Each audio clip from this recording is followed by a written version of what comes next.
Hi friends, ఎలా ఉన్నారు? మనలో చాలా మంది మనిషి కోతి నుంచి వచ్చాడని అనుకుంటారు. కానీ ఇది ఎంతవరకు నిజం? సూటిగా చెప్పాలంటే మనిషి కోతి నుంచి రాలేదు. కానీ మనిషి మరియు కోతులు ఒకే కామన్ యాన్సెస్టర్ నుంచి వచ్చారు. ఈ భూమి మీద మనిషి జన్మించి కొన్ని లక్షల సంవత్సరాలు అవుతుంది. ఈ లక్షల సంవత్సరాల్లో మనిషి చాలా అభివృద్ధి చెందుతూ వచ్చాడు.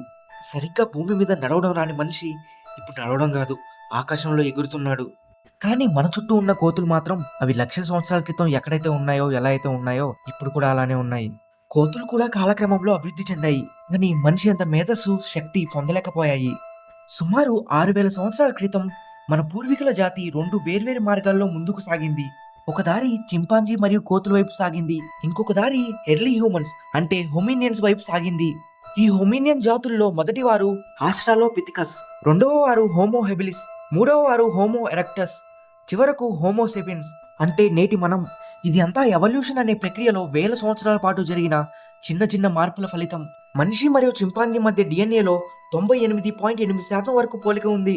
కానీ మిగిలిన 1.2% మార్పే మనిషిని చింపాంజీ నుంచి వేరు చేసింది. అంతేకాదు, ఈ మార్పే మనం మాట్లాడే మాటల దగ్గర నుంచి మనం వాడే టూల్స్ వరకు మనల్ని అద్భుతమైన జీవిగా మార్చింది.